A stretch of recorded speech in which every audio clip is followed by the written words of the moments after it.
Oh, maybe. We are live. It's alive. All right, dial it back, Kari. It's a little. Okay. Do do do do do do. Take it back. No, I don't care. Yeah. Rise and shine, my sinners.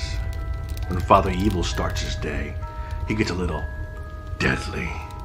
Deadly Grounds coffee has the richest, smoothest flavor you'll find anywhere. It's sinfully delicious. Once you go deadly, you never go back. Order yours at getdeadly.com. Coffee's so good, it's scary.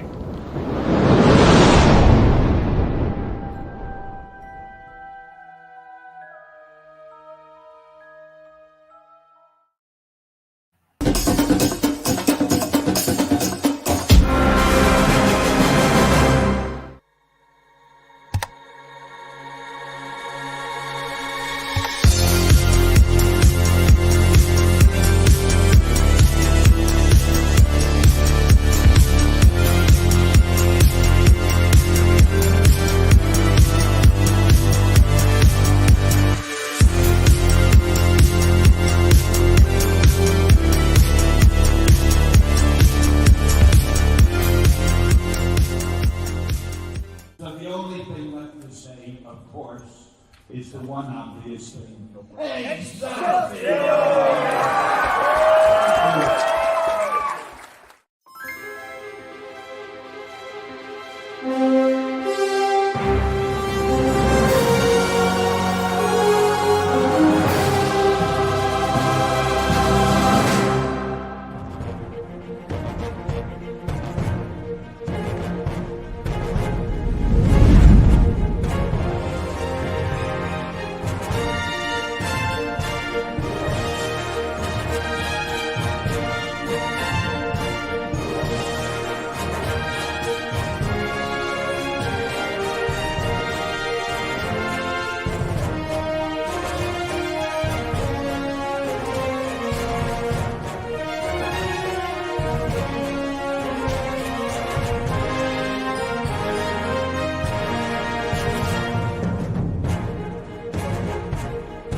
Hey, everybody. Happy Tuesday. Welcome to Splash Pages. I am your Fleo behind the keyboard Cthulhu tonight, Gary.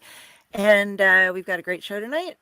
We've got some fun extra special guests coming in. And we are covering Kick-Ass, both the comic and the show. So let's pop over and see how Jar Jar's doing. Hey, it's Tuesday. And happy Pokemon Day, as Bill's Tom Dog said. Yes, happy Pokemon Day. I'm very excited. It's kind of an easy week for us this week. We're kind of laid back, just chilling. And there's also a new one of us here today. Yeah. Hey, everybody. Look how that worked. How's everybody doing tonight? Yo. Hey. Long time no How you see. doing? Oh, For all right. real, man. Greet the audience, Yo. This is your first time on the show. Say hello. Hello, audience. Oh, sorry. Phone is going off. It's so I funny. thought it's all the notifications of yo-yo-san, ding, ding, ding. Ding, ding, ding, ding. I'm sure maybe one of them. Maybe one of those is that, but All right. True. And Druid. I don't care. I mean, hey, everybody. It's Tuesday, and I'm somehow still tired because it's raining, and And it's foggy. you know what? Not today, Kari. Not today. Okay? You had one job. You pressed the goddamn keyboard. Okay? Okay. Everybody, welcome. It's Splash Pages. It's Tuesday. We're here. We have a great show planned, and we have somebody making his Splash Pages debut. So, indeed. And You know. Bustin makes us feel good. So Bustin makes me feel good. we had 3 guys, a Kari, and a splash place. So splash pages. And we Crazy. all got to watch and read a pretty interesting comic / movie. You're welcome. Yes, But- we did. Oh, thank you, Drew. You're welcome. I don't want to take credit for this, but you're welcome. But before we get into that, I think we should just get it out of the way so then we can spend the rest of the time being nerds. I think we should just get the news done. You want to get the news done? I think we should just get the news done. We break the new guy in. We walk through, we banter a little, we get the flow Jomo going, and then we just can do the thing where we talk about the other thing and compare it to these things and eventually end at a legitimately decent hour or whenever this head hits this pillow. So I feel like it should be that. So you have to understand there are a couple of things that are going to happen. All There's right. going to be a lot of jokes. I'm probably going to sing at some point, so just roll with that. All right. You know, Right now. We have to harmonize. no, well, Oh, you know if what? you If you can. want to, you know, we could get a little Bone Thugs and Harmony going. You know, we can get some of that realness. You know what I mean? That's what I'm talking about. Yeah. Sorry. See, there you go. Prove my It's point. It's not already even. Yeah, we're already not even past 10 minutes, Harry. It's already started. I know. And then, yeah, you know what? Wait, what am I telling you this? You've been on shows with us before. You know how this goes. Just roll, man. Just Roll. roll with it like the bus and speed. Roll out. Okay. So what that means is if you slow down, you could explode. So fair enough. Uh-oh. I mean, normal stuff. Don't explode. Yeah.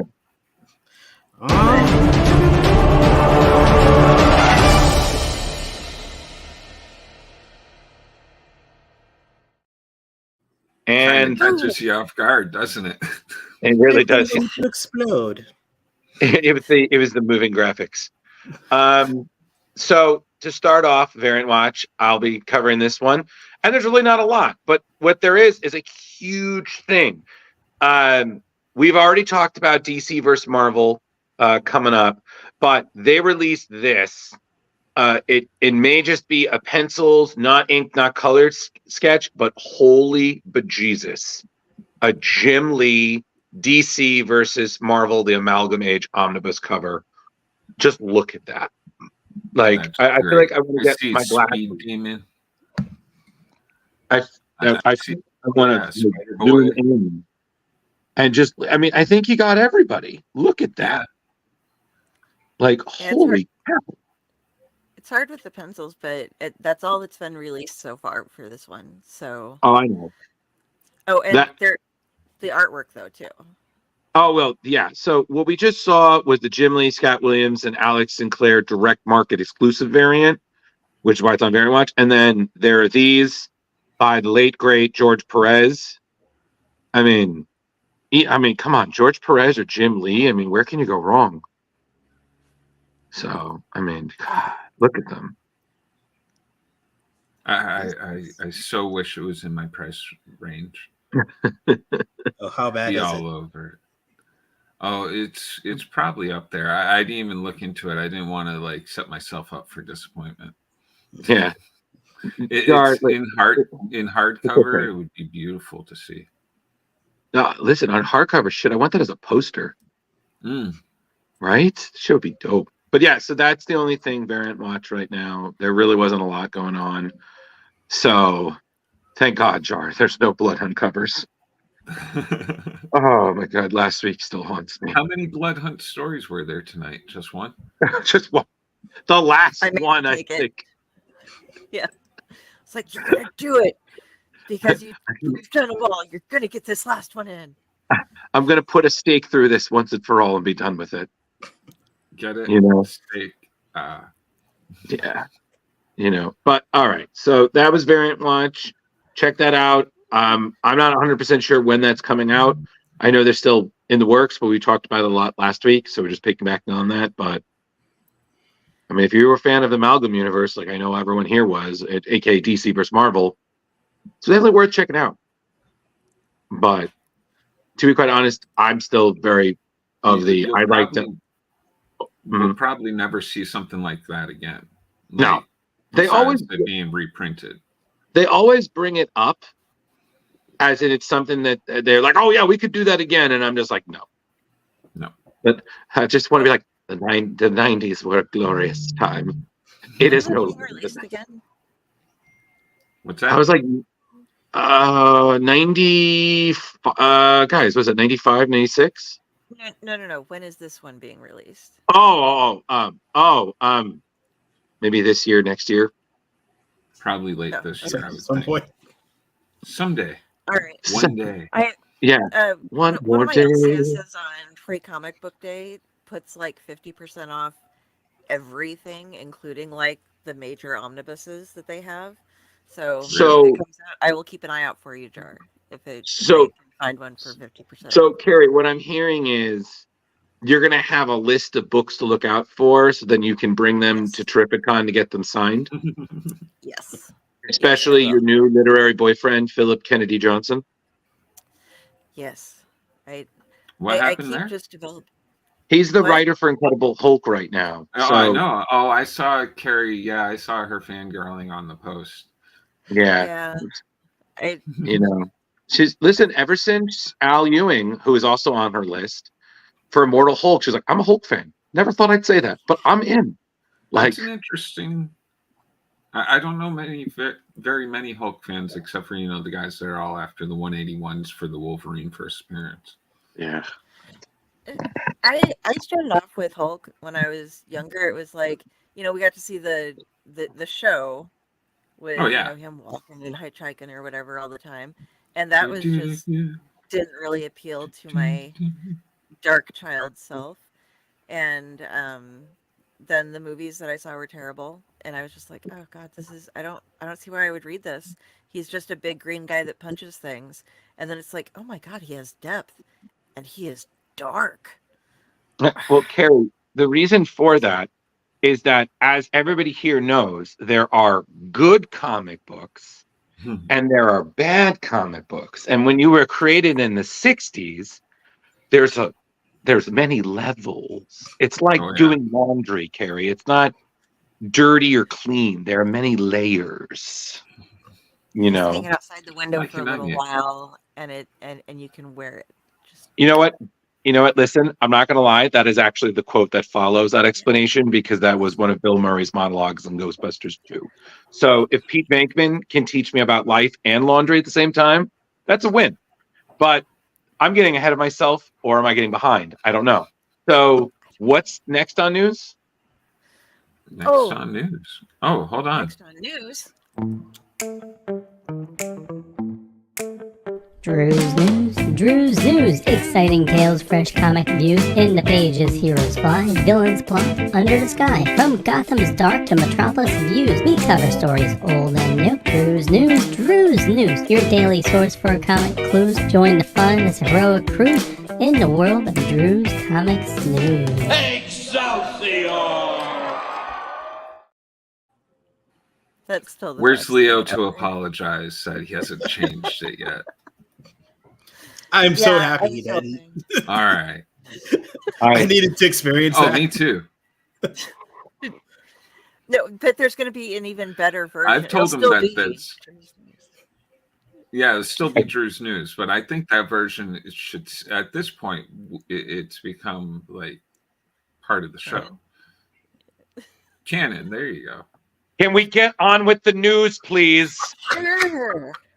Okay. Dun, I dun, don't dun. have the cool programs that Leo does. What in the heck? so forgive me. This is Crocodile Black. I am kicking off the news tonight, and we were just talking about my new, my next new comic book boyfriend, who is Philip Kennedy Johnson, and he wrote this in the middle of the COVID pandemic, and it's all about basically an edgy kind of kid or whatever who's going through. It's about hidden trauma and such, and just a kid growing up in this time period, trying to figure out what he wants to be with and such. And it's going to be a little dark.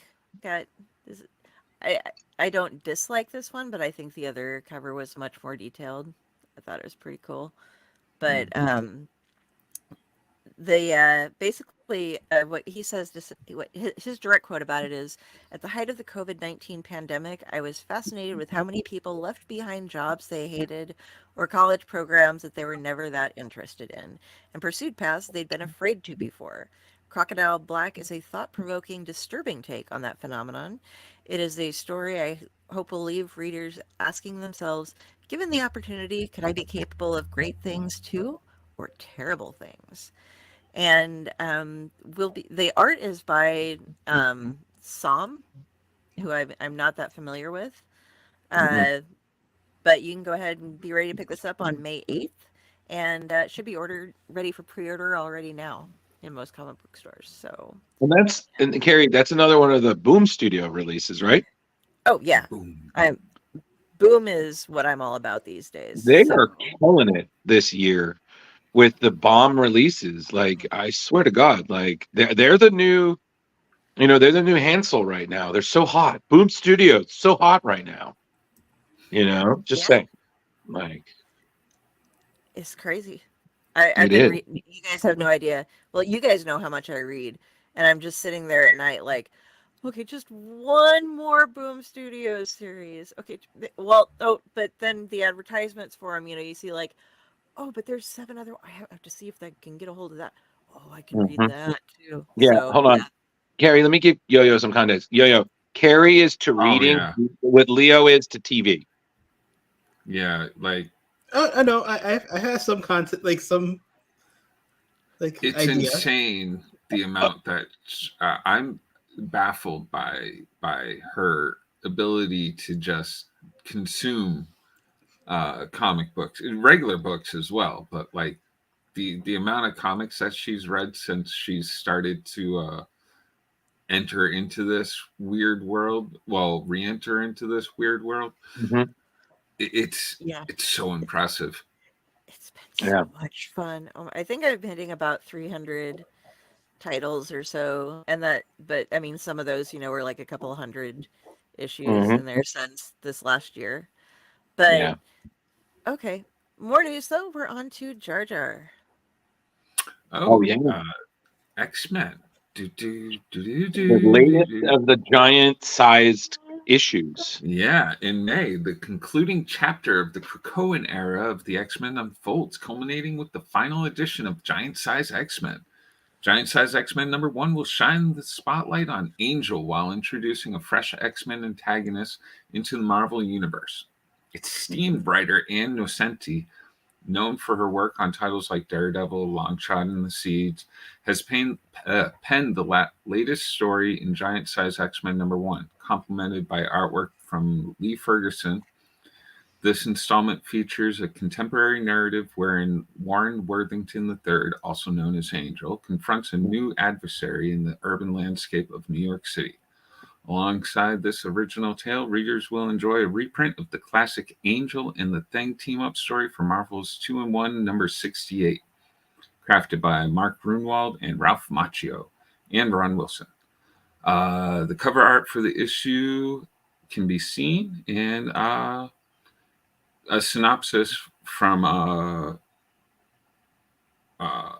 Anne is a mysterious summons draws the charismatic Warren the third, aka Angel of the X-Men, to the tranquil street in New York City, where he will undergo an arduous ordeal unlike any he's faced before. A novel villain emerges with a vendetta against mutant kind, commencing by targeting Angel in the skies. Set to drop. Oh crap! Mhm. I forgot to May write. 8th. Is the May 8th? May 8th, Jar. And Thank you. and if I could just piggyback on that, I think the cool thing is, especially what Anne was talking about, is that this villain is actually linked to a famous X-Men villain. So believe we all know the villain known as Arcade, Yep. redhead dude, bow tie, has a Famous in lethal. the '90s. Yeah, he was had that famous lethal amusement park he called Murder World, right? Yeah. So from when I read the notes, is that essentially the story is that Arcade had an apprentice who has her own version of Murder World, but instead of it being essentially what's called a slaughter trap, she gives you a way out. You have to tell the truth about you, and then you escape. So it's called Truth or Die. No. So it's like Saw 2. yeah, kind of. So she said that Anne said that she was kind of inspired by a lot of 90s mind games like EST and the Forum, like sensory deprivation weekends that are supposedly promising enlightenment, but you got to go through a lot of shit to get there. I guess the 90s are really retro these days. I guess, which is it's funny when you think that, because it's like, wow, our childhood is retro. Like, great, we're old. Oh boy, I think we're all gonna die. I think the thing that's interesting is that I feel the giant books have been kind of hit or miss. Yes, but this feels pretty interesting. Like, I actually might read this and be entertained. So, hola. It'll probably be like $9.99. Yeah, so a little scary for some readers. Yeah, but we'll see. All right, May 8th. I just got inspired by this. This could be something that Boom Studios could come out with. And I mean, we have Angel, but what if they did biblically accurate angels as comic book characters? I don't know. Have you seen those with the like? I feel like DC did some of that. Eyeballs all over the place and stuff. Oh no! Well, I feel like Jar in the 90s, didn't the Justice League have an angel, like a renegade angel, on their team? I want to say yes. Yeah. His name was Zariel, and they had it was during the Grant Morrison run, which of course would make sense. It'd be the weird shit. Yeah, I remember like Renegade Angels, Wrath of God, Azrael, that kind of shit. They have all the eyeballs and fire wheels and actually. Oh, that would be cool. I'm gonna have to go look that up. Awesome. I think I just remember that they got help from a renegade angel who like forsook his post to help mankind. I was like, but he didn't look like Alan Rickman, so I was like, not the Metatron. But yeah, so check that out for me. But yeah, so Giant Size X-Men and Nascenti, Lee Ferguson, everybody. All right. I feel like we haven't heard from her in a while either. Oh. Yeah. But you know how that is with older writers. Oh, this is me. Yeah. I am super pumped by this. First thing is, despite that he's been working for DC right now, it just looks like Jason Aaron is not having enough of Marvel, man. So he's kicking off his latest story with an unexpected one. We have Scrooge McDuck, aka Uncle Scrooge and the Infinity Dime. It's a one-shot he's doing with artists Paolo Matura, Francesco Di Ippolito, and Vitali Menginetorti. So you have this gorgeous cover by Alex Ross, which I never thought I needed to see Alex Ross doing DuckTales. That is so interesting. Right? The other cover is by Lorenzo Pastorvicchio, which is, as we see there. And so essentially, it's Scrooge McDuck. I kind of like this. Well, essentially what it is, Jar, and everyone, is it's Scrooge McDuck, the patriarch of our DuckTales family, on a time-honored Marvel adventure exploring the multiverse to stop a twisted alternative version of himself from becoming the all-powerful and incomprehensible rich Scrooge above all. So, essentially, that sounds like it could be entertaining. Right? Yeah. Because essentially, Scrooge's money gets stolen. He has to go on the quest, new array of allies, other versions of himself. So you're going to have new takes on the tycoon. You're going to see Donald Duck, Huey, Dewey, and Louie, and a supporting cast of characters, including Gyro Gearloose, which I'm like, oh, wow. I know. I'm like, we get Gizmo Duck? I hope so. If we can get a Gizmo Duck Launchpad, and if we can get Scrooge teaming up with Darkwing, I'm done. Oh my god! Right? After school. Yeah, and Jason Aaron sounds like he's such a huge fan of this that he wants to do right. I mean, he referenced Carl Barks, Don Rosa. He just loves working on this story, and then taking him into some new places. I mean, this is going to be on sale Wednesday, June 19th from Marvel, and I actually really might check this out. Jason Aaron stuff is always pretty freaking solid, but this is just cool, man. Like, this is the kind of multiverse stuff I'm down with, because it's multiverse with a nice level of late afternoon Disney nostalgia for me. It's kind of like when DC had the Hanna-Barbera comics coming out Yeah. and stuff like that. It was good stuff. Like Wacky Raceland races.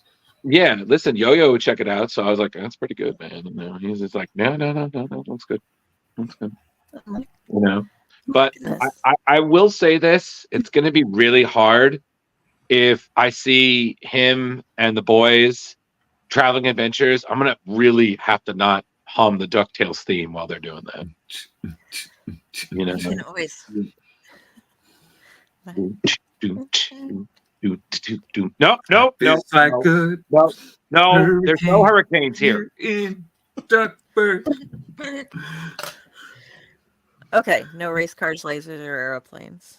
But It's a Blur. duck flare. World, my solve a mystery. Do.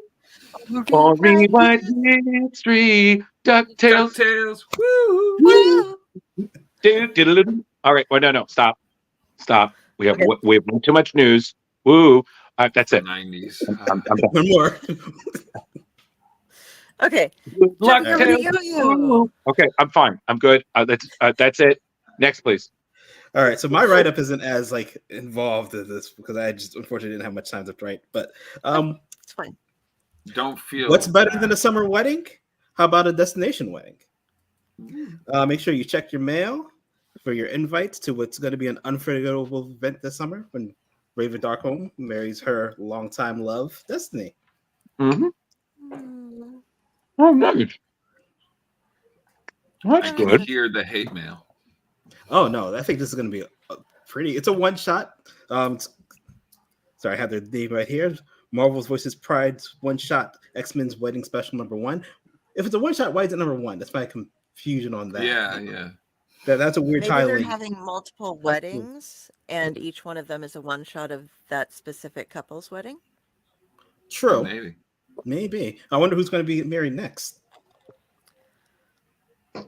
Me and Drew. I knew it. Mm. Yeah, we're gonna get divorced. They're going to mark their We're first gonna get divorced by the third issue. women You and know, women getting married in a Marvel comic, which I mean, about time. But Well, yeah, and Yo-Yo, they've been talking about that for a while now. Ever since, especially, we now know what Kurt, aka Nightcrawler's real parentage is now. It makes sense, and also it's written by Kieran Gillen, who he did a lot of their stories throughout the Krakoa era. So, he put them through a lot of shit. So you might as well give him a happy ending. Am I right? let's True. see if it'll be a happy one. That's the question. Yeah, that's always a big thing with these wedding issues. Does the wedding actually happen? Like, do we get the happily ever after? Uh-huh. That's a fair Within a week or a month later, there's a new storyline where like their marriage is on the rocks or something like that. It's sad. Yeah. It's sad. We need drama. I mean, Destiny can tell the future, so she'll know if it's going to work out. Well, Yeah. And it is a having- nice. I'm Oh, sorry, sorry. Karen. No, that's fine. I mean, it is a nice cover, though. I mean, that's Jan Balzaldua. So, it's a nice cover. Although, Jar, I hate to say it, people are already kicking up stuff about it. That's yeah. One day we'll get there. We'll get to a world Is it where the- like it's about people are just Carol happy. Danvers' outfit. I mean, No, that's not appropriate for a wedding. I mean, nope, no. People. I was reading something that people feel having Kurt officiate the ceremony is like some sort of reference to Christian. I don't know. It's just a bunch Oh of God. Oh my god, he's the most religious person in comics I can think of. Yeah. no, I know, but that's Like, what I'm saying. You have these people that are just reaching for it. I mean, again, it's just not worth it. And to be quite honest, it's just these are stories. But everybody's got to, God forbid, something rock the Really, epicenter like of the if you children. don't want to read it, don't read it. Thank you. So, It's it's a easy to blue not lady buy marrying something. a lady who's like been around for 100 plus year. So like, and the complaining is there's another blue person is God. People make me so, sad. Yo-Yo, is it just this story, or are there other stories in it? So from what I saw, it was just this story. This is the one shot. Oh no, but it's an anthology though. It's an anthology. Yeah, I think it's an anthology because what I remember from the notes that it's a bunch of stories about drawn by other LGBTQIA plus talent. So you got Teenie Howard, Wyatt Kennedy, Tate Bromdell, who Carrie you would know from the House of Slaughter. Because you're a big James Tynion fan. Oh yeah. So yeah, big guy. And then Yuha Lee.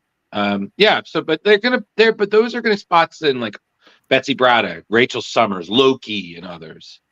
But the main focus of it is these two get married. So Yeah. cool. And I- Loki is the most gender fluid character ever. It's true. Yes. I guess he and Mystique kind of either or, but Oh, true. Yeah. I don't know. Mystique, we've just learned new things about her, so that you know, Yeah. like, that was anyway. That's a whole different story. Yeah. Did anyone read that? Because it was fine, but I was just like, X-Men I'm Blue still, Origin. yeah, I'm still a little confused. Yeah. Apparently she can change herself down on the genetic level. So basically, what she did was she made herself a male version of herself, and that is how she impregnated Destiny with Kurt. And then she, as far as I could tell, faked her own pregnancy so that when he was born, they would think that he was hers as the mother. And then she blocked a bunch of stuff out, or things were erased from her mind one way or another. And then Sounds she like a finally big had soap that opera. breakthrough. And it was like, because she remembers being pregnant by, who was it? Was it That's still no, Azrael?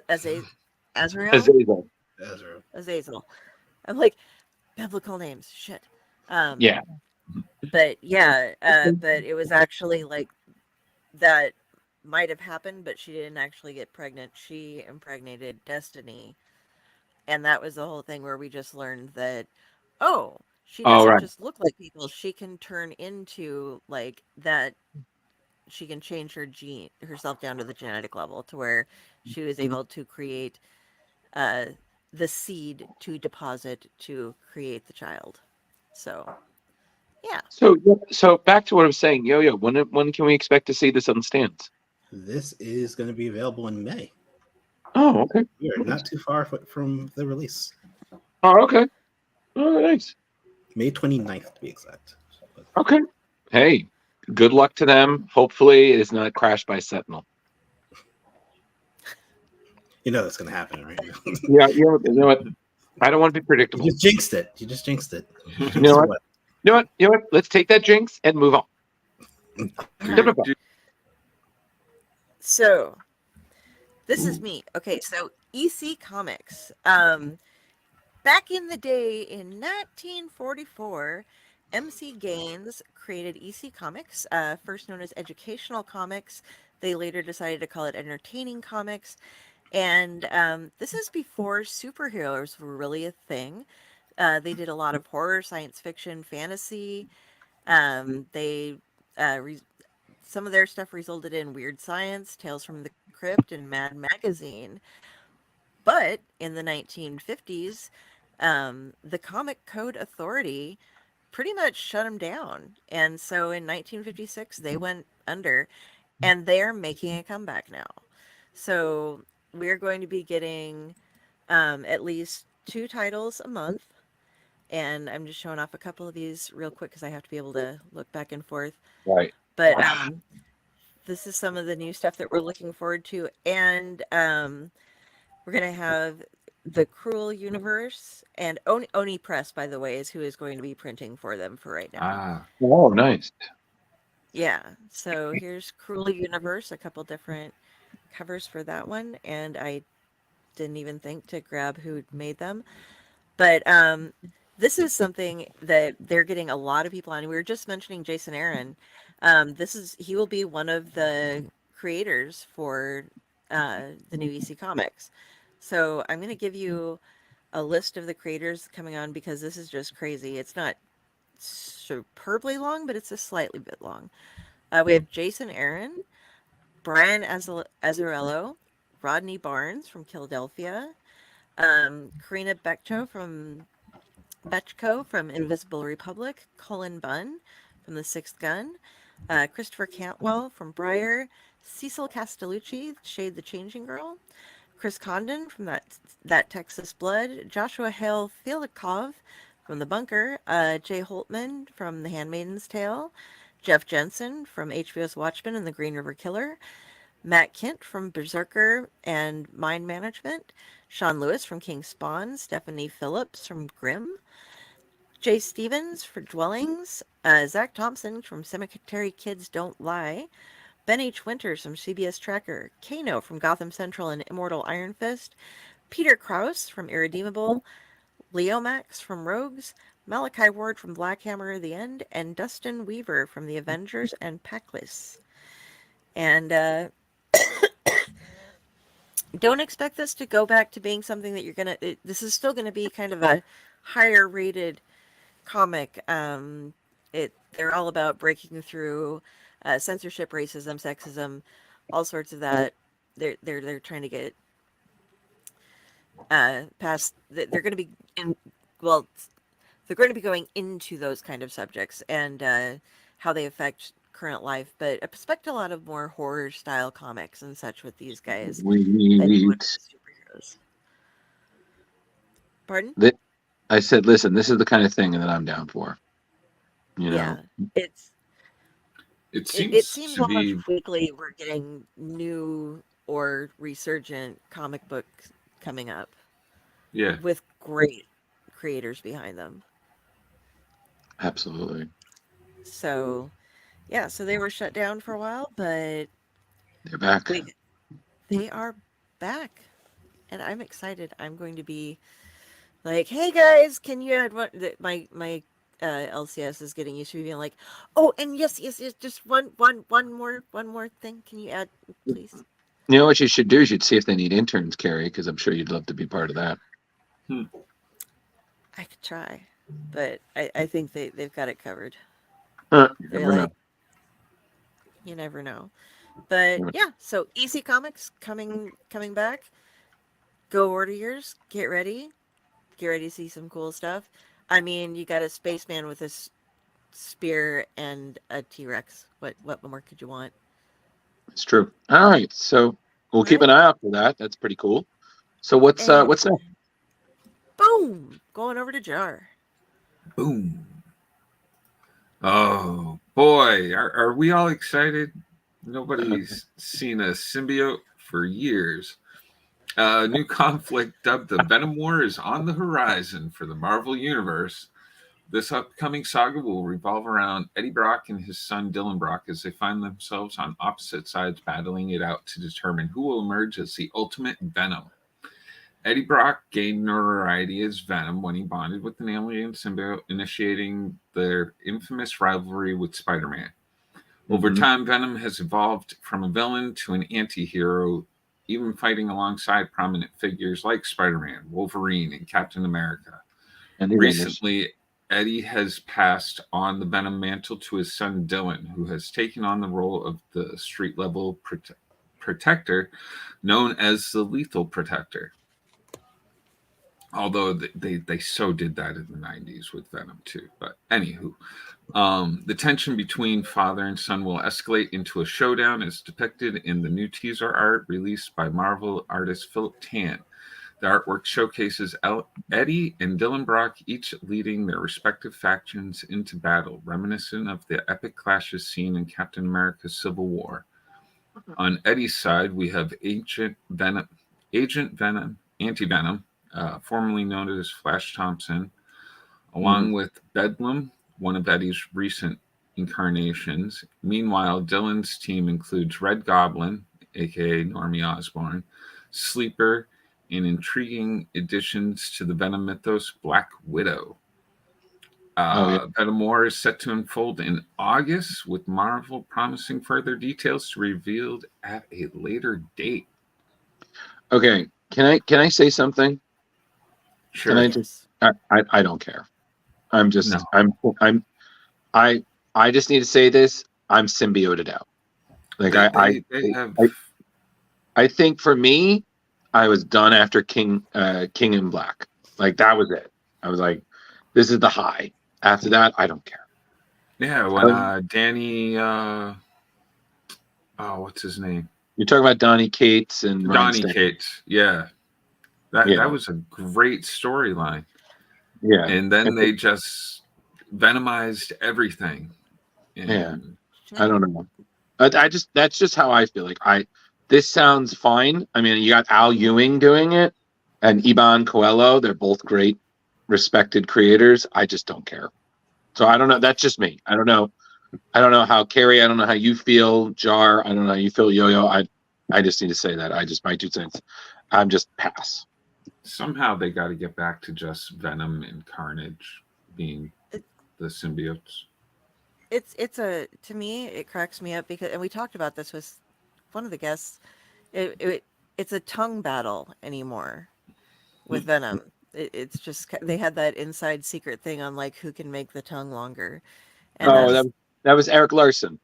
Yeah, and it's just like, yeah, who knew I that know. this little piece of black goo was going to forever change all of? Yeah. Yeah. Kids see it and God damn it, we need more symbiotes. Yeah. What do you think, Yo-Yo? A meh. Yeah. Well said, sir. If you want to read some really good Donny Cates, check out over at Aftershock. I just finished this the other night. Baby Teeth, really. Oh, really Baby good stuff. Teeth is good. Yeah. Or another good Donny story. I heard his Thor run was great. I also know his creator series that he did with Jeff Shaw crossover was awesome. I read some of that. It's really fucking good. But all right, well, Venom War. Symbiotes involved at all. Yep, none at all. So There Venom it is. War, everybody. Get it or don't. Okay. August, Next I believe. up. Yeah. Okay. Next up. Yeah, this is me. This is me. I am so pumped because we've been talking about this for a bit. And I've been pumped about this since they announced that Free Comic Book Day would be our first kind of teaser into it. So, as you know, the Ultimate Universe is back. We've seen Ultimate Spider-Man selling out, Ultimate Black Panther, Ultimate X-Men selling out before they were even in the store. The next one arriving in June is the Ultimates. So, as you can see there, it's a little bit of a different Ultimate team we got there. You have Iron Man, aka Iron Lad. You have Lady Sif, Captain America, Thor. You have Doctor Doom, aka technically there Reed Richards, and from what I believe, that's Ant-Man in the back there. So basically, we're continuing the story that is going on. You have Dennis Camp, who is known for his work on Children of the Vault, 20th Century Men, and then Rising Star Juan Figuera are issuing in this new era. So we already know Tony Stark has been working behind the scenes along with Captain America, Doom, Thor, Sif. They're trying to really bring back the heroes in this world that the Maker kind of modified to not have any. So they've been going behind the scenes trying to find other lost heroes, building this new network of superheroes hungry for change. So now it's time to ring that bell, time to sound that. It's time to fuck shit up. So they're going to all band together to destroy the secret Illuminati like council that the Maker left in his wake, and restoring freedom and free will to this world ruled in the shadows. The people behind it are super pumped. They're talking about it's not just reinventing the character, but it's also an evolution of the Avengers and superhero team concepts. So they're promising we're going to see something like we've never seen before. So they're definitely aiming for the rafters here, and I'm pumped. I mean, I've been enjoying thoroughly everything that we've been seeing from the Ultimate Universe recently. This one, I'm going to give it a fair shot. And yeah, I mean, why not? They've been doing great so far. So if you do want a sneak peek, Free Comic Book Day is on May 4th this year. There will be a Spider-Man Ultimate Universe issue 1. The new team, you can see issue 1 for Ultimates 1 Saturday on sale June 5th. So that's my Pre-order it now if you want Yeah. a copy. Totally do it. I mean, everything's been selling out. I mean, it is crazy how much the Ultimate stuff has been selling like hotcakes. I think, Carrie, didn't Ultimate Spider-Man 2 already sell out and is going for a second printing? I wouldn't be surprised. Oh god, I'm not actually sure. I know that I ordered my Spider-Man. I think I ordered my Spider-Man too. I know I have Yeah. Ultimate X-Men coming still, but I missed Spider-Man and Black Panther because those just were gone. Yeah, but I don't know. But I'm super pumped. And Jar, I still owe you a list of Ultimate comics to read. One day I will get to it too. There's only about 700 of them. It's okay. Oh, that's it. Carrie, Yeah, that's goddamn. 700. Carrie's like, that's light. How about yeah. Yeah, that was like Carrie That's for a a week. weekend. I did it in under a month. I had to She did. read books and watch movies and do other stuff, but you know. She did. All right, so we're gonna hop over to Yo-Yo and more Jason Aaron stuff. Yeah. So the Immortal Warrior stole our heart with his awesome music skill. Oh, sorry, wrong one. Let's see. The Berserker. Relentless Seeker of Vengeance, who is also known by the name Baba Yaga. Oh, wait, wrong one again. Once more, Boom Studios giving us some more time with B, aka Berserker. This time around, he's going to be in the Wild Wild West. Hopefully, he gets to smack someone's face, some James West face, make up for Chris Rock. But this is going to be called Berserker Face Full of Bullets. Sorry. Mm-hmm. It's going to be part of the Bloodline series, so Volume 2 of the Bloodline series. So following Berserker as he goes through the 1800s in the West, going against a land baron, so typical Wild Wild West stuff. And like Carrie said, Jason Aaron is going to be the writer on this one. Jason Aaron also is the person who brought us Jane Foster as Mighty Thor, so that was a good run. Mm-hmm. Also, Francisco Main, who also did the Last Hunt Predator series. So, yep. So that should be interesting. It's coming out in June. Nice. Yeah. I it's funny. Berserker has been on my list for a while, and it was just kind of one of those books I was like, oh, this is super popular. Like, is it really that good? And I've heard nothing but good things. And now you have Jason Aaron coming on to kind of take a secret chapter in B's immortal life. I was like, all right, so it's Bill and Ted in the Old West, but without Bill. So you never know; they can sneak him in. Yeah. Yeah, John was asking me if I'd read this because John Crissa, because he got 2 of the empty covers to draw, because he's an artist, and he's never read the comic. So the first one he did with Neo, and Gal from the Matrix on the other side. And he was talking about, he's like, yeah, I think I'm just going to do Bill and Ted for the other one. It's a most excellent. That's a most excellent choice there, Carrie. So I'm like, Bodacious. You could also do Johnny Utah, or I mean, there's plenty of there's Yeah. plenty of options. Oh yeah. The word Just zero- make sure if he does Johnny Utah, you got to do the firing the gun in the air, man. How else can you understand how frustrated he was about his decision to let Swayze go? It's nothing more masculine, just shooting bullets in the air and hoping that they don't end up falling to the ground and killing somebody. You know, This You know, bus gravity is doesn't rough. work in Happened. movies, though. You know, just saying. that's true. Yeah, but Mika. but listen again. This is. I think this is Boom. So Yes, it is. Yeah. yeah, just Boom, killing it again, man. Just jeez. It- You this know, is the and then on episode top of it, where- can you? That's how good you must be if the creator, who is the Keanu Reeves, is talking about how much of a fan he is about what they're going to do, and how excited he is about it. I was like, man, that must be dope. You're just Keanu Reeves is a big part of my work. I'm like, kill me now. He's such a wonderful guy. It's nice that he has some nice things, you know. I bet you he does some really dark stuff. Like he's probably into voodoo or something like that. Are you saying we're going to see him on the Epstein list? Oh no, not that dark. Okay, just making sure. I needed to No. know where the line was.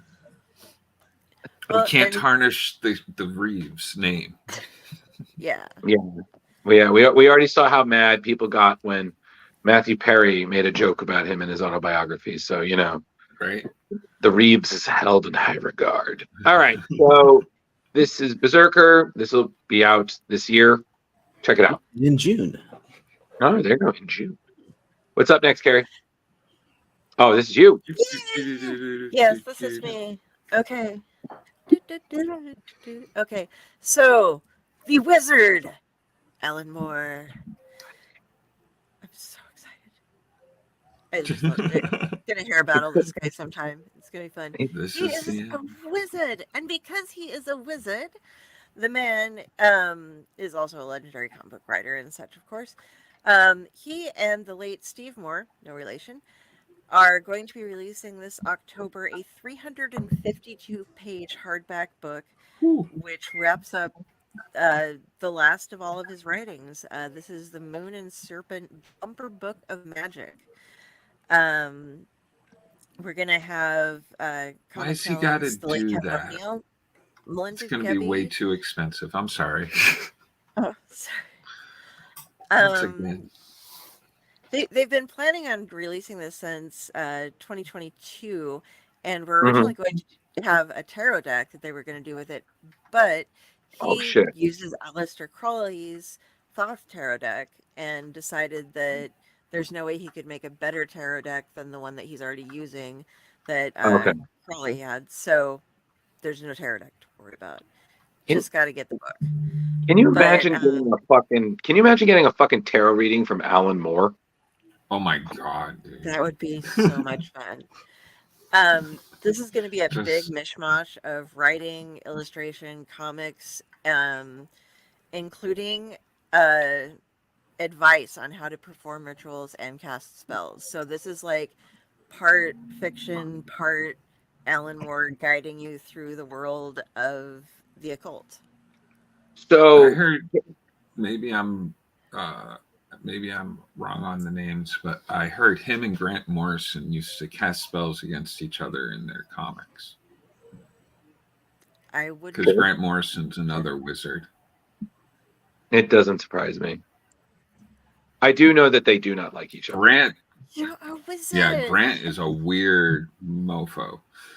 Yes, Weird, but weird mofo. so Carrie, I have to ask you, when you read this, how quickly did you do the version of you saying "shut up and take my money"? Yeah, before I even read what it was about.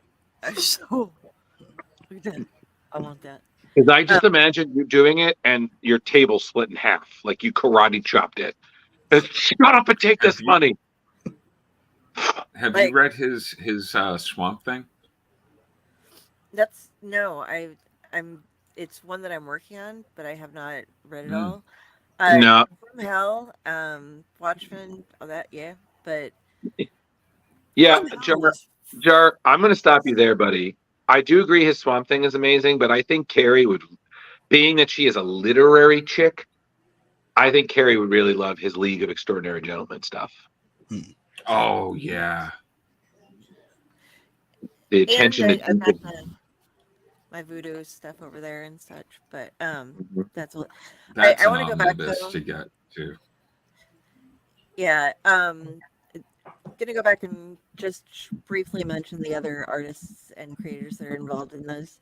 It was Kevin O'Neill, Melinda Late great. Gebbie, Jose Virla Rubia, Mm-hmm. Steve Parkhouse, John Colhart, Rick Veitch, and Ben Wiki. So, and this is being put out by Top Shelf, and the editor in chief for it was Chris Staros, and he Nice. just is really excited about it. It's been a privilege to watch those magical minds spend years building this grimoire, and I'm proud to join Knockabout in finally sharing it with the world. So, yeah, it's going to be put out. It's October. in October, but that's in the UK. I'm not positive if it's going to be in the Christmas. US. Pardon? Christmas, probably. Yeah, just because some things tend to not get released in the same time. I know it from a lot of the Discworld stuff that I try to get. So get your wizard, Alan Moore. Do, do, do, do. He's And always been on my list to meet. Like, if I ever got a chance, I would die. But I feel like I would just make an ass He of would. myself. Yeah, I would. I would think he wouldn't like me. I think he'd just be You like, know why, Jared? Because you're one of those people that you would say the wrong thing. You'd be like, "Oh my god, I love the Watchmen show," and he would just his beard would just fall I and did eat love the you. Watchmen show. You know, I've I always. was so sad when what's his name decided no longer to go on with it. Do you think? Are you thinking of Damon Lindelof? Yeah. Yeah. Well, I will say this: he made a very dumb choice. He sent Alan a copy of the series, and Alan was like, "Please don't." Like, Oh, no, I don't want that. Like, I know yeah. you He's think a you're doing grumpy good, old but this man. is. Yeah, but he's a grumpy old man who earned the right to be grumpy, in my Oh, opinion. I think, absolutely. you know, and because back in the day, I used to think, "Oh God, this grumpy old man," and and I was like, "Get that opinion." But then when you read about the things that have happened to him, especially the whole what happened, DC hit what the reason why he no longer works for DC, you kind of understand why he's grouchy, you know. So to me, I'm like, yeah, he's a grumpy old man, but he earned it, you know. Absolutely.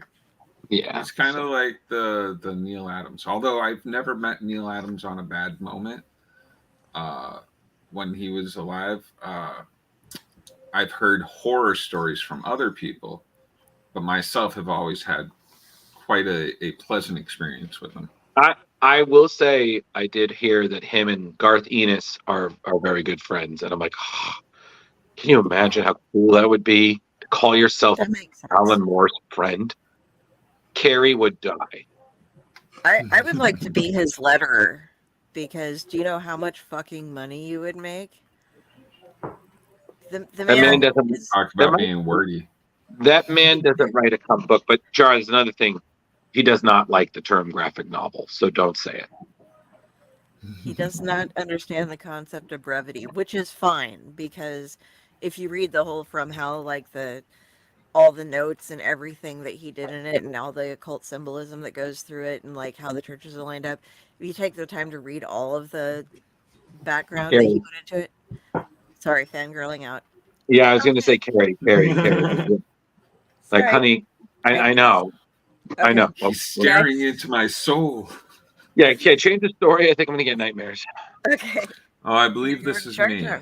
He is. Yep, DC Comics Black Label, known as the successor to the iconic Vertigo line, has just unveiled fresh details about an upcoming title set to captivate readers. The Boy Wonder, a gripping 5-issue miniseries crafted by the visionary writer-artist Juni Ba, is slated to hit comic book stores on May 7th. With pre-orders currently still available, the official synopsis for this Damian Wayne-centric series sets the stage. The young prince Damian Wayne was groomed to inherit the formidable League of Assassins, following in the lethal footsteps of his mother Talia and his grandfather, infamous Ra's al Ghul, or is it Raish? I always say Ra's. Everybody says it wrong, so it doesn't matter. However, everything takes a dramatic turn when Damian's father, none other than Batman himself, retrieves him and brings him back to Gotham City, embracing the role of Robin. Damian realizes he's part of a lineage that includes the brothers Nightwing, Red Hood, and Red Robin, yet he refuses to settle for anything less than extraordinary. But when Batman is called away on urgent matters and a series of abductions coincides with the rumors of the malevolent entity haunting Gotham's shadows, Damian must join forces with his adoptive siblings. Through these trials, he will come to understand the true essence of being Robin and the responsibilities it entails. And once again, that comes out on May the 7th. Yeah, I'm sorry, Jar. That was great, and I'm actually really looking forward to this book. I think I might not forgive you for referring to it. His role as Robert. What happened? No, because I could have sworn you're like, yes, he goes to Gotham and learns that his name is Robert. And I'm like, no, it's Robin. No. I didn't say that. Did I? Okay. That's what I thought you heard, and I was like, yeah. They're no longer Damian. Damian Wayne was... I misheard. It's fine. I just thought it was fine. No, embracing the role of Robin, I said. Oh, okay. I thought you said embracing the role of Robert, and I was dying. Oh, no. I thought he was saying embracing the role of robber. Like, that's a... Robert. Oh, maybe I slurred the words. Yeah. I'm sorry. No. I was like, I mean, that's a decision. No, that's what I thought he said embracing the role of Robert. I was like, are we talking about the same person? Who's Robert? No, I've actually. I mean, that'd be an interesting book. Since his entrance into the world of Gotham. I mean, listen, That's how you pronounce it. Yeah, listen, I'm Robert? sorry. I feel Batman and Robert will really strike the fear into Gotham. Yes, it's like the Bert and Ernie of crime fighting, you know. But May 7th. It looks good. This series looks great. I mean, Black Label has actually been killing it lately. And that's what I was going to say. I've liked all their little books that they've busted out. Nothing really has. Well, yeah, I can't remember much of stinkers for the Black Label. No, I think it was a rocky beginning when it first started. I remember there was something there, but I think they've had a really good repartee going on. So more power to them. Aren't they also just worth the extra few bucks that it costs? Yeah. Aren't they just slightly larger than the? Yeah, they're what do they call that size? Oh God, there's a whole maxi style Pads? I don't know. No, not pads. Damn you. Okay, well you said maxi. Maxi issues, aren't they called maxi issues or something like that? I'm sorry, my brain. I just remember when I was trying to get everything ready the other day, and when I stopped by to pick up my stuff, I'm like, I'm getting all these comics that are in different sizes, and you need to hook me up with this and this and this, and they're just like, oh yeah, and then this came out, and then this came out, and Black Label, they have to get these size, and I was just like, okay. Hey, Carrie, I find going with Silver Age boards and bags is your best. Agreed. Yeah, and Carrie, what is your nickname at your comic store? The Pillar? Because are you just holding up with your business?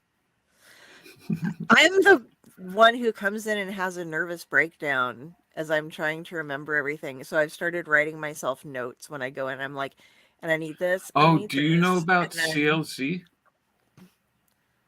Do you know about CLZ? It's a comic book app, so that you can keep track of your wants and needs and what you have.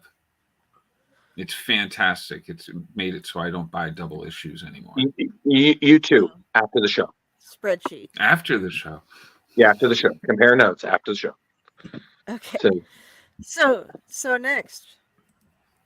We got some. Oh yeah, some this. Ooh.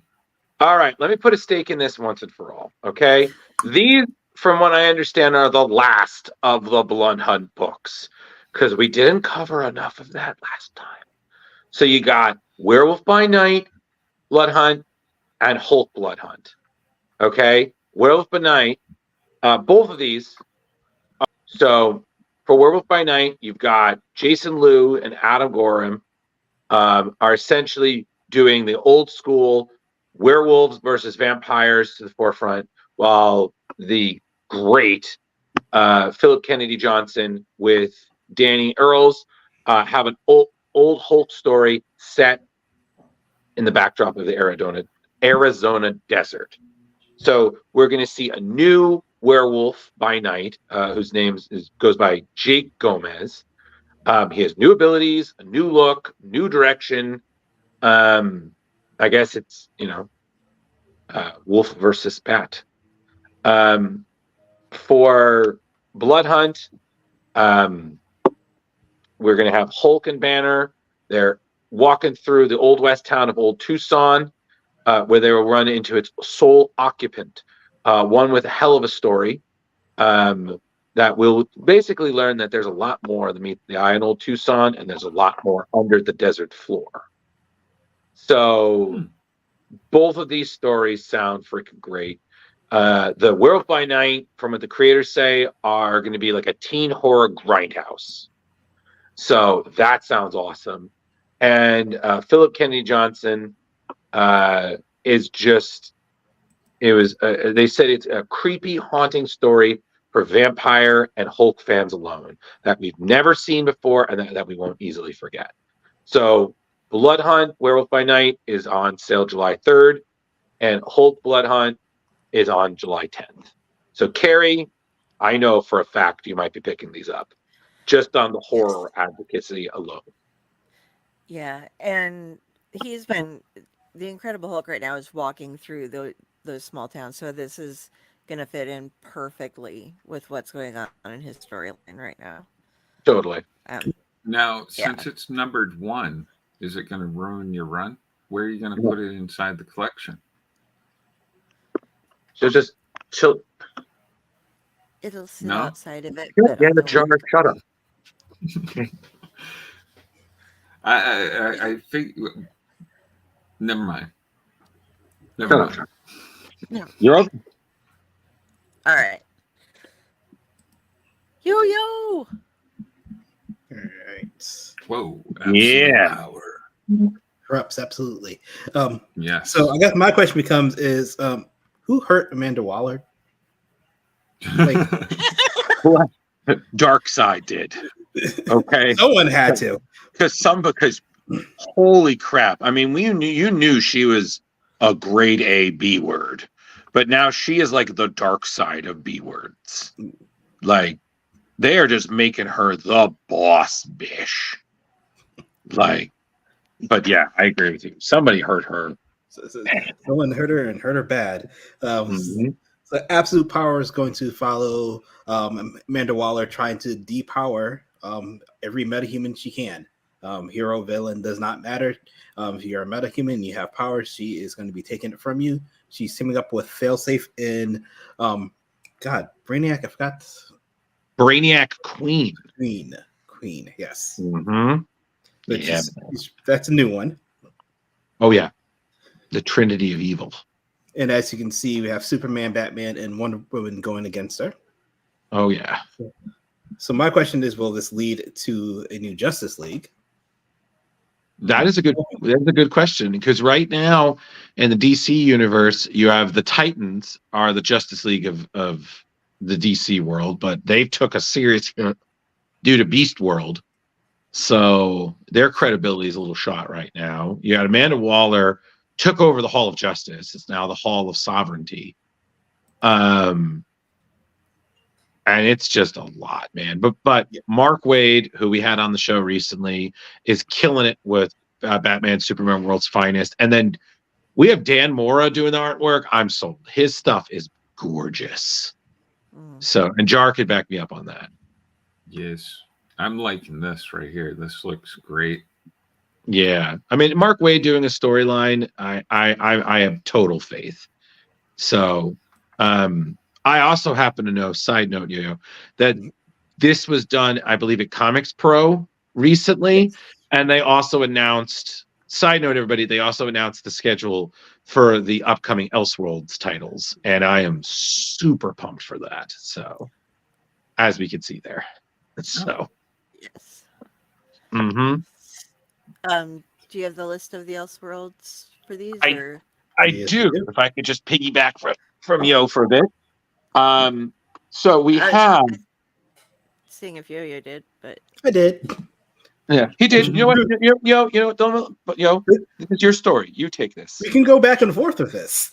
Okay, so June, Gotham by Gaslight, The Kryptonian Age by Andy Diggle and Leandro Fernandez will be out.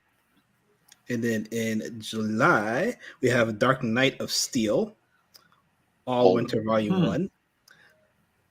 I am terrible with names, so I'm going to mispronounce names, so I'm going to leave names up to you. Jay Kristoff and Tirso Khans. And then August, we have what you see there. The latest in the DC vs. Vampires, World War V by Matthew Rosenberg and Otto Schmidt. And then in September, we have Batman the Barbarian Volume 1, which that sounds like it'd be interesting. And that's going to be by Greg Smallwood. And then October, we have Green Lantern Dark by Tate Brombal and Wearer del Idera. And then the last one is going to be Batman Nightfire Volume 1. And that's going to be by Clay Mann. Yep. Again, like heavy.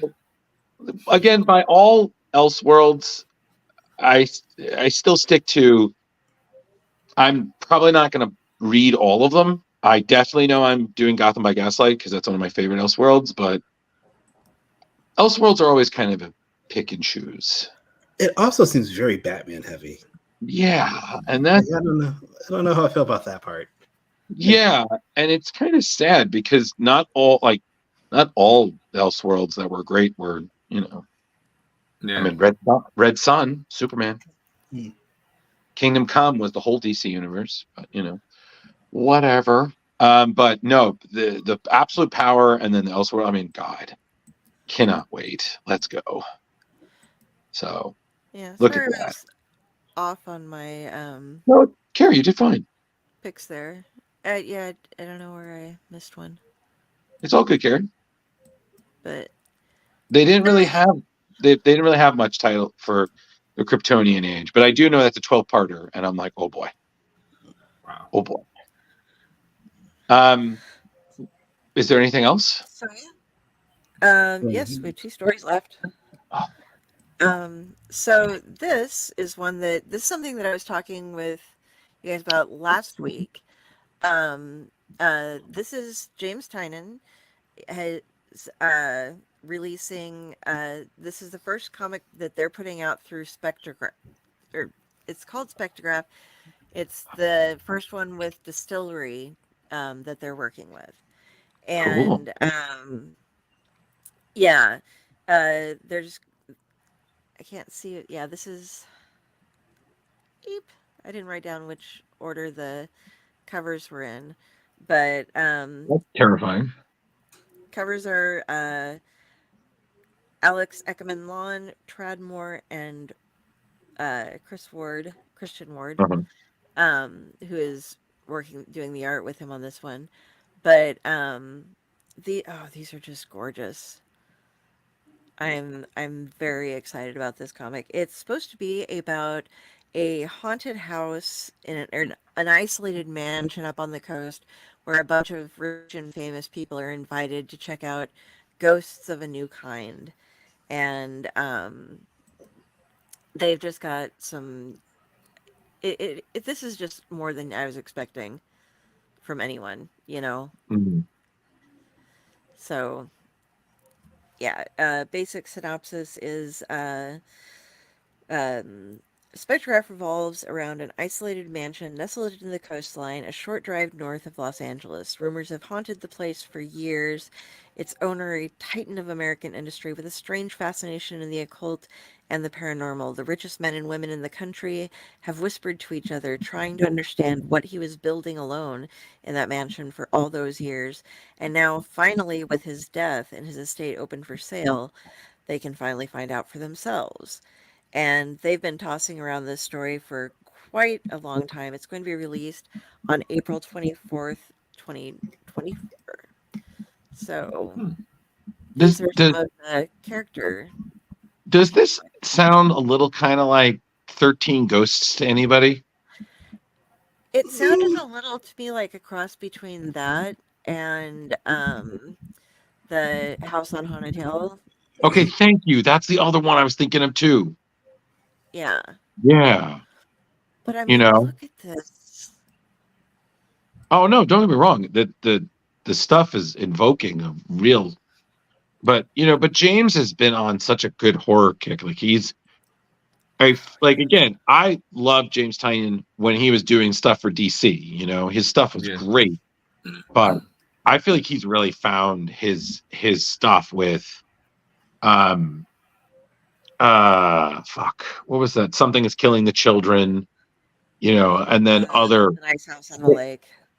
yeah, and other little stories. Like right now he's doing that story, The Deviant, which is just whoa.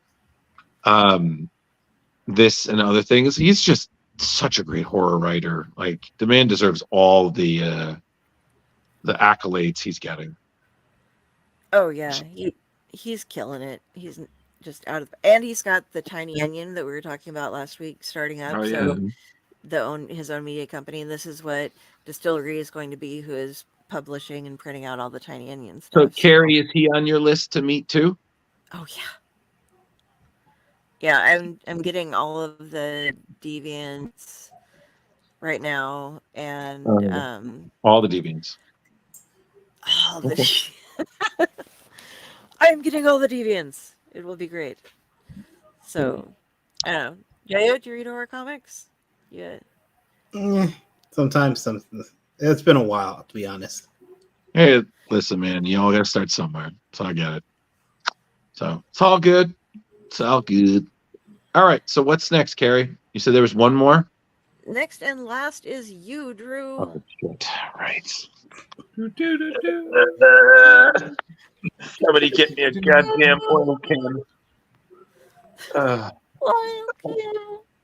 All right. So anybody knows me knows that I hype the hell out of Tom Taylor's run of Nightwing. The guy has been killing it.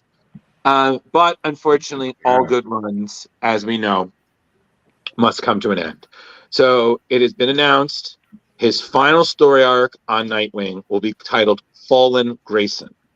It will be the end of his run with Bruno Redondo, who, as we know, is fantastic co-collaborator through a nice chunk of it, will be returning to illustrate it. So essentially, it's quote-unquote going to be the greatest story yet. So culmination of Heartless's sabotage on Nightwing reaches its dramatic climax when Nightwing loses his ability to leap, impeding his abilities to be the superhero we know and love. Fallen Grayson will start in Nightwing 114 and goes on sale May 21st. So it looks like we're going to get kind of Nightwing kind of in the future a little bit, if you can tell by his appearance there. Yeah, it's been an odd change of pace, but something has been going on with Nightwing. He's been having some trouble leaping, which is kind of course, been affecting his Nightwingery, as I like to say. But I'm sorry, I love this run.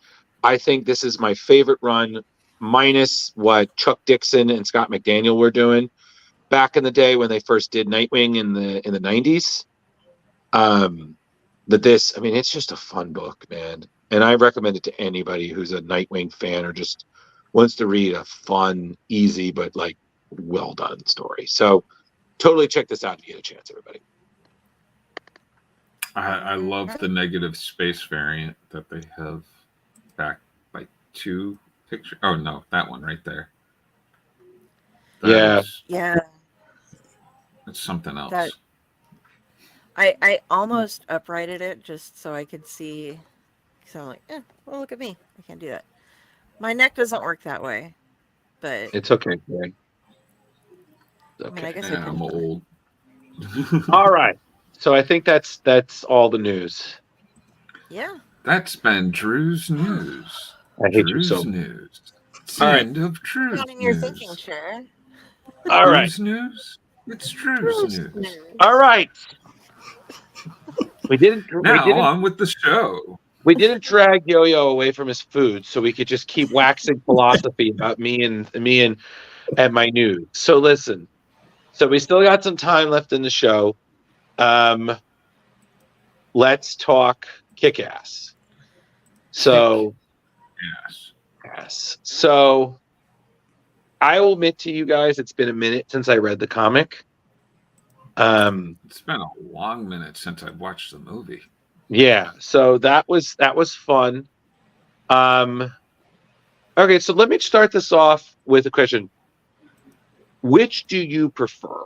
If you had to say you prefer one, or yeah, let's just start there.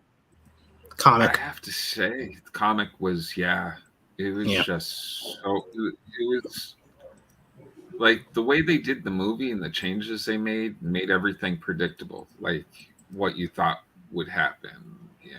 The villain at the end and everything. The comic, I was just like, oh shit, they fucking killed him. I was like, god damn, that was just Big Daddy's whole role there at the end of the comic was just phenomenally better than what they portrayed in the movie. I don't know. I feel in terms of, because I'm biased because I love the comic, and I've been saying this for years, especially when I was able to loan it to people. I was like, you guys know how lucky you are. We had to wait years for them just to finish the fucking first arc. Like, I don't know if you guys remember that it took them like 3-4 years just to finish this because there were so many delays. Like when an issue was in the stores, like it sold out because people were like, I don't know if this is gonna be the last one. I mean, the comic was just great, but I think, and it's funny because I was talking to Kari about this. Like, it is amazing how real the book is. Like reactions, things that happen, and I think also the other thing was real was the healing. The injuries he sustains, like it takes time. Really. He took Right like here. months before he came back from that first incident. Yeah. Everything was very real and whatnot. Although I will say it was funny because I was reading it and I was like, some of the things they're talking about, I was like, good Lord, this thing is dated. Like, I think it was when Dave was talking about Joss Whedon. Yeah. I was just like, oh wow, this thing's dated. Buffy the Vampire Slayer. And then but I just gotta say this, like, holy crap, Dave, you are an idiot. Like the Kick-Ass thing was one thing, but I was like, to get to your girl's heart, I was like, I can't. I was like, God, this kid is so dumb. But I don't know. For me, I didn't mind the movie. I really do admire Matthew Vaughn is the director, who he brought us a lot of good nerd stuff. I mean, he did Kick-Ass. He did X-Men First Class. He did The Kingsman. Right. Another Mark Miller adapted book. And he just writes he directs stuff in a way that moves. And you got to give credit to Kick-Ass. Nothing dragged. It did move very well. The points were met. And I think Kari agreed with me on this. I mean, the kid who played a Hit Girl was perfect. Oh yeah, she was. That was a great representation. And I will say this. I mean, in the book, he's just such a predictable gangster. But man, Mark Strong as the bad guy, I mean, you see him on screen and you understand why he was the best part of Green Lantern. He just has such a good presence as a villain, you know? So, like I said, I will agree that I do agree with you guys. I think the comic is better. I think that it's a bit more realistic. It moves better. And the ending, even though the ending kind of was a little Spider-Man-ish, even though they won, Uh, he's still a fucking loser, Yeah. Oh yeah. you know? And Carrie brought up a really interesting point and her feelings about the red mist. So, Carrie, I don't want to speak for you when you're right here. So, how? Yeah, I thought it was I liked it better. I think in the comic or I liked it better in the movie with the red mist because he's going through and he's like it was kind of a like Harry Osborn type of thing happening. Like he wants to be friends and he finally finds a friend and he has to tell not to his dad, but he's like, but I get to keep my friend, and then it's like, no, you don't get to keep your friend. Daddy's gonna kill your friend. Do you love Daddy? Do you want to be part of Daddy's organization? We're gonna kill your friend.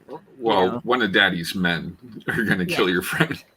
Right. But not Tony, because fuck Tony. Nobody Yeah. Yo, Tony's a scumbag. Yeah, all right, Tony. Yeah, but then it finally like then in the end, he his friend's like, well, you fucking betrayed me, and they get they have to fight and everything, and so it was like yeah, that's no good. So, I was very happy that they didn't change that. Like, though it was changed, they didn't make him like go good. Like, Yeah, he's still a fucking asshole. Yeah, exactly. I thought that they were gonna go the easy route and be like, oh, No, he had a change of heart, and if I could say another thing that I liked is that there were moments that I rewatching the movie that it's literally word from word like the comic. Like the beginning I was like, holy shit, like whoa, that's I forgot about that. And I do agree. I think Big Daddy's origin in the comic is better than sticking to the fake origin. But at the same time, I did love that his movie origin was drawn and animated by John Romita Jr. I felt like that kind of tied in. It was a nice little nod.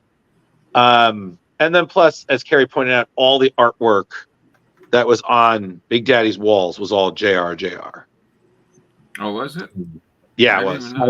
I rewatched it just to be sure because I didn't want to be wrong, and then one of our viewers called me out on it. Damn you, Drew! You were wrong. I'm on the show now. I was like, no, you're not capitalisting me, Tom Dog. Now, do you think they changed the whole Big Daddy thing to not alienate the audience for a movie?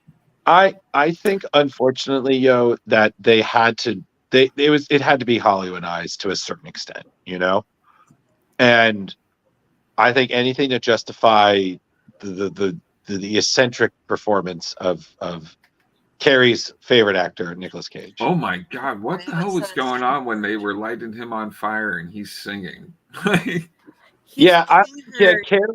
Carrie was very glad she didn't have to see that because while she missed,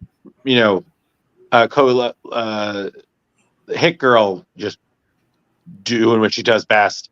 When he's yelling kryptonite, I was like, yo, I'm sorry. If I hear Three Doors Down when she's killing people, I might lose my mind. Yeah, when they did the kryptonite thing and she put out the flash strobe, I'm like, oh, yeah. Epileptic. Yeah. Carrie does all right, cool. I'm just peeking. All right, let me just.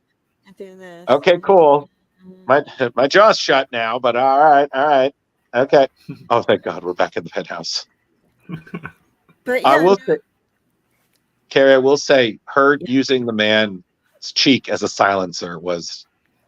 Oh, beautiful. oh my god, there were some cool moments. I will just say this: Dave's friends are useless. Oh my god, they are so dumb. Like, And I Anybody like notice how he when didn't Dave's tell anybody. kick-ass? yeah. But there's like, oh well, he's out with but I liked how he didn't share it with his friends because his friends are like, only an idiot would be a superhero, and he's like, point. And so he just kind of doesn't let them know that he's doing it. Even like, because the first time it nearly destroyed him, and they're all like, yeah, everybody thinks you're gay, and that's why Yeah, you showed up my naked in a and mugged and beaten up and stuff, and that became a huge thing. That was something I didn't understand in the comic, because in the movie he says, he asks the EMT, like, please yeah, don't tell anybody about the comic, or about Right. not the comic, about the costume. And then in the comic he's he just they find somehow him naked, but it shows it So disappeared. shoved underneath a car. But I think he said that he took it off right, Mhm. that he somehow had enough energy to or adrenaline, Yeah, that his thankfully. body was broken to strip himself. Yeah. And I'm just thinking to myself, Dave, you are fucked up, man. Yeah. Like, I But it's I was like, shoved okay, underneath a car, like, that's like far away from him. Yeah. So like the first time you see the story is him like kind of subverting the audience in that sense. Like, oh, he was in the costume that whole time, but really, in reality, no, he went there naked because he Naked. thought that. I just my kid, when they heard that he was pretending to be gay, it was just like, all right, that's just wrong on so many levels. It was just like, I was just like, it's a movie. It was the 90s. It was a different time. Oh no, it should have ended just like it did in the comic book for him on that one. oh yeah, he got his ass whooped. Yep. I mean that's the thing that I loved is I was just like, he tells her the truth, and I'm just thinking to myself, you are such an idiot. Like, this kid is just thinking, oh well, I've told her the truth, and that's okay, right? And I was like, and her reaction, I was like, wow. That's how anybody would react in that situation. No, Well, it's I not would even assume in that. this No, day and age, Jack. I'm talking about the text message thing. I was just like, you are such a simp. I was just like, oh. Yeah. But I will say this though, and I just need to say this. On every level, I wish Kick-Ass 2 would have been like what it was in the book, because I remember reading Kick-Ass 2, and there are scenes in it that still haunt me. Really? Like, I must go on. I never continued after one. Jar, I'm just telling you right now. So if you do want to do the correctly, and I told Carrie this, you read Kick-Ass 1, then you read Hit Girl, and then Kick-Ass 2, and then Kick-Ass 3. And then if you want to go on, it deviates, because then you have Kick-Ass is assumed by a new person, and eventually and it's a woman who then eventually will fight Hit Girl, because she's like, what the fuck? You're dressing as my friend. Like, this is bullshit. And funny enough, Dave shows up in Mark Miller's big crossover event last year, Big Game. So the story does go on. But in terms of the original trilogy, it's that storyline. But because Kick-Ass 2, in my opinion, tried balancing Kick-Ass 2 with things of Hit Girl, and the moments that were of Hit Girl were great. Kick-Ass 2 kind of, it was okay. I only saw it in theaters once, and I was like, I don't need. It's like when and I feel like you all have done this. You've seen a movie in theaters, you're like, this is fine, but I don't need to see it again or own it. A one and done. Yeah, when I saw it on the Pluther, I was just like, oh, maybe I'll watch this at some point. No, don't do it. I mean, if you want, I can send you scenes that are good in it. I mean, read the book and then see if you want to watch the movie. But I'm telling you, Jar, the book will haunt you a little bit because it haunted me. Because Red Mist really does pull no fucks in trying to mess up Dave's life. Yeah, I read the So Hit Girl very portion. nice. I haven't read the second book yet. and my God, I don't know what's the better death for Chris's dad, was how he died in the comic or how he died in the movie, because the movie one was pretty great. Like, I was like, let's see, are you going to get chopped up while someone tells you go tunk yourself, or do you get bloated by a bazooka? Tunk. Yeah. The whole scene with Hit Girl, though, that was Hit Girl just terrorizing an entire organization was great. Oh yeah. I love that. And in the comic, it got even worse because she starts throwing in their heads. You know, The comic was brutal when she was introduced. I was just like, oh, that is fucking fucked up. yeah, she's a little psychopath, and that was the thing where I was kind of torn because it's like, okay, in the movie, she's her mom's dead, her dad, obviously goes to jail, and then his ex-partner raises her, so she didn't have, like, she's only 10, so when he got out of jail, he formed her into this weapon in that short of a period of time. Right. Versus in the comic, he just absconded with her, made up all this stuff about himself, and then, like, trained her whole life. It made me think back when we had done the Next Wave to, like, Elsa Bloodstone being thrown in with a pacifier to defeat demons and stuff as a baby. But she was... Go ahead, Drew. No, I was just going to say, as Carrie, no, I agree with you. It was definitely something. And I feel that this is the most realistic version of what would really happen. You know how, like, they do those, like, what it would be like to be a superhero in this day and age, kind of like what The Boys did. Mm-hmm. This, I feel, is the most realistic version. Like, this is what would happen. Like, there's no superpowers. Yeah, you would get your die. ass kicked or die. Yeah. And I was thinking to myself, I was like, Dave, you're like, I was like 14, 15. He's young. And he has more broken bones in this one arc than I have ever had in my life. For real. And he's talking about ribs broken, teeth smashing, all this stuff. And I'm just like, my brain was just racking up the total. And I was like, you have a couple of $100,000 injuries. And I know your dad's insurance ain't that good. Oh, right. Like, you know what I mean?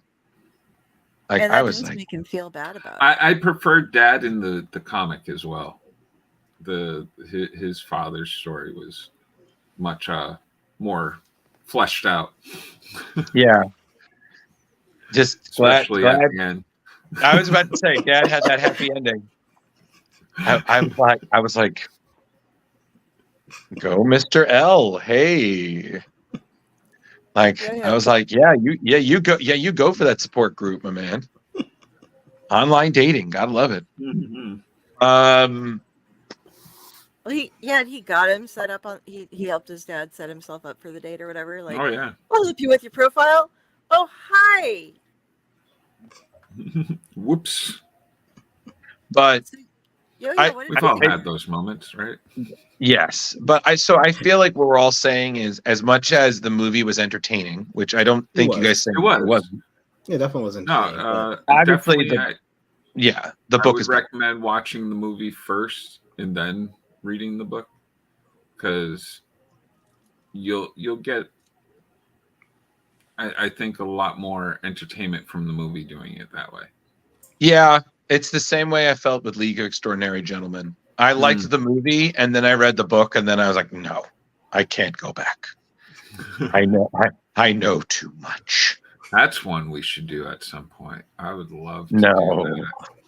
Well, why not? Because because once you read the book, you're like, oh, I can't look at this movie the same. Oh without- yeah, you definitely Oh. gotta watch Sean Connery first. Yeah, because once you read the book, you're like, Wasn't that the oh, last good. movie he did? Yes, Yeah. that's how bad Yeah. this experience was. He was like, I'm done. You broke James Bond. It killed him. Yeah, and it's so sad because the screenplay for that was written by my one of my favorite comic book writers, James Robinson, wrote that, and I was like, James, like I still love you, but oh gosh. And I'm not going to say anything more because if we get him on the show, I don't want someone to be like, oh hey, do you remember this guy? I thought I was like, no, I'm doing the Shaggy defense. That was not me. But What? is that not your couch? Nope, wasn't me. Is that not your pillow? It wasn't me. Is that not your hairline? Again, it wasn't me. It was actually the Drew's pillow. news. I don't know if you guys have seen this yet. I gotta show this up. Oh yeah, yo. But when we're missing him, I'm able to tell people to get out. When are we ever missing Drew? We never miss Drew. Yeah. He's And if I always wasn't here. here, if I was not here, you guys would be forming it would just be you two and Yo, so it would be essentially a nerdy Milano cookie.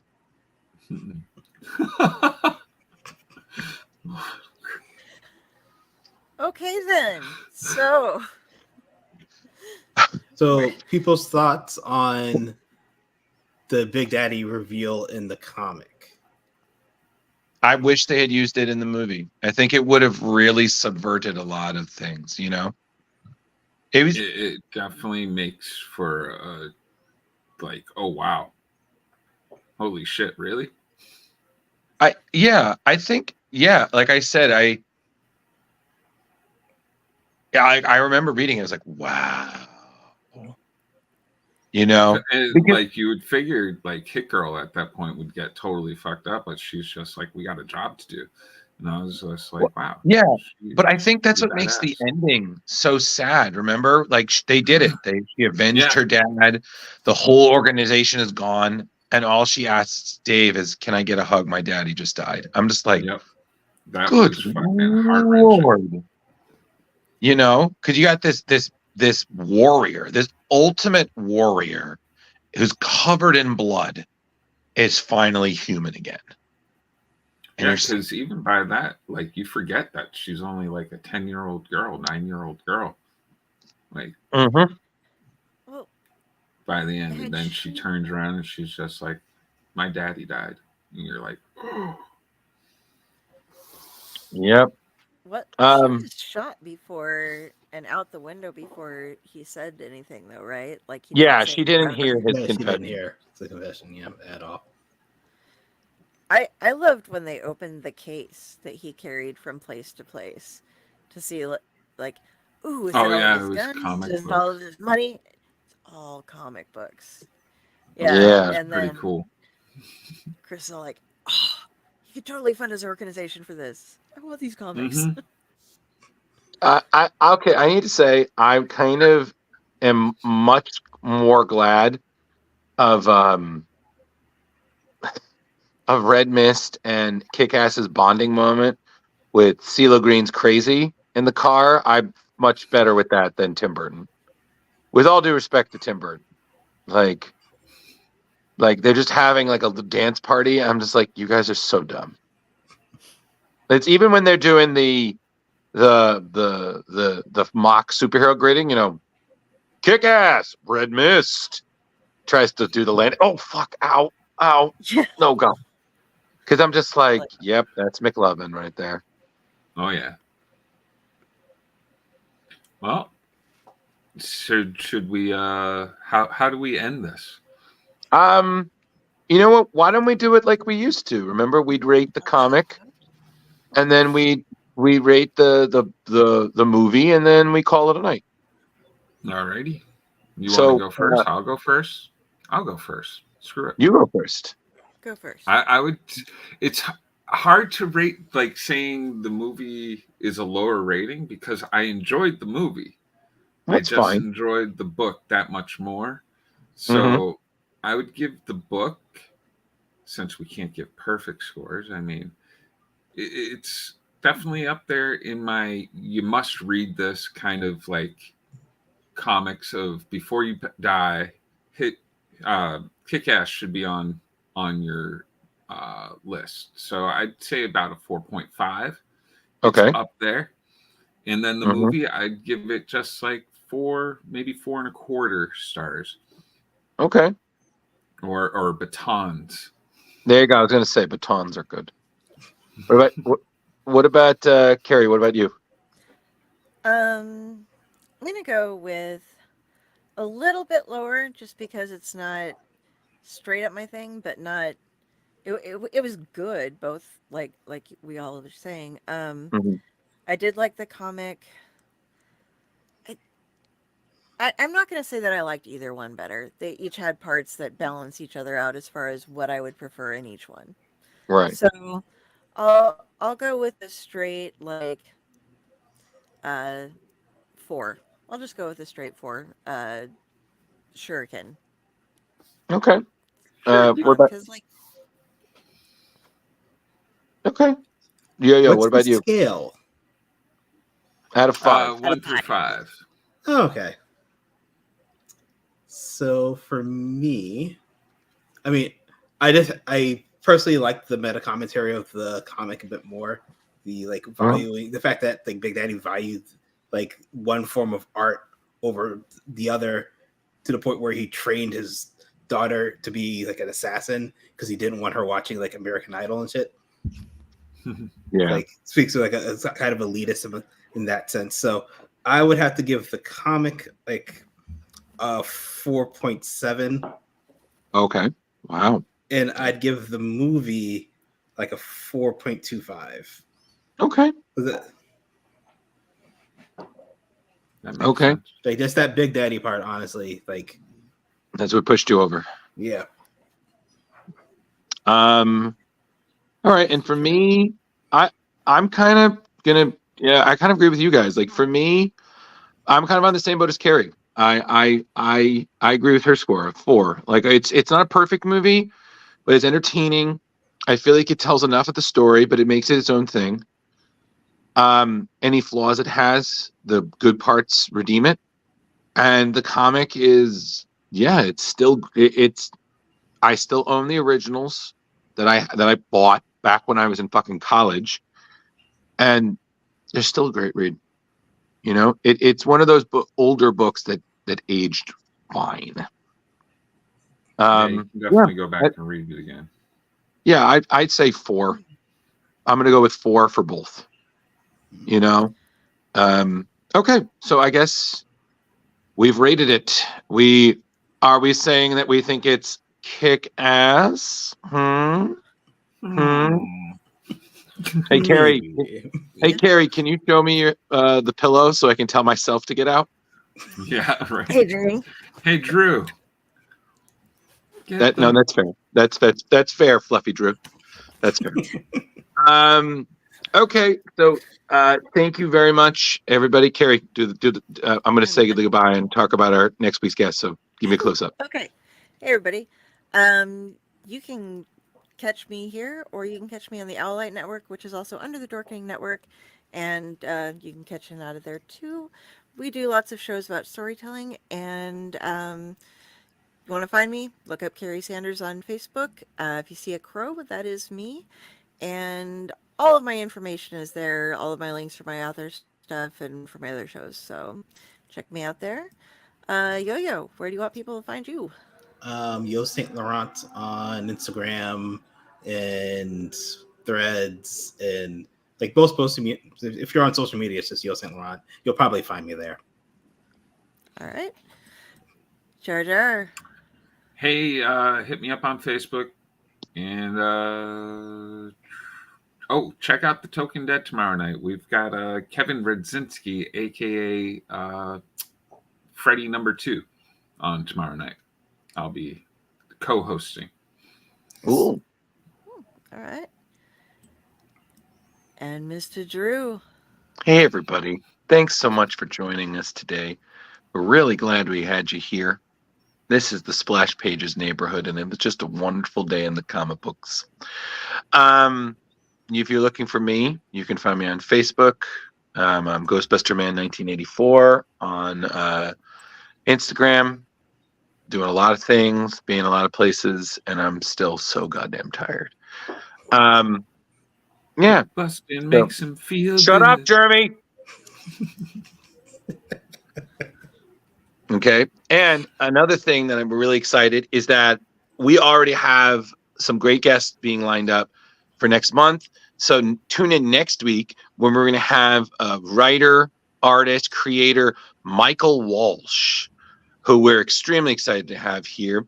We're going to be talking about some of his upcoming work, his horror anthology series that he created with some other great creators, The Silver Coin, and some other great stuff. So we're super pumped to have him on. And stay tuned because March is going to be pretty fucking dope. Yep. So Sounds thank you all for fantabulous. watching.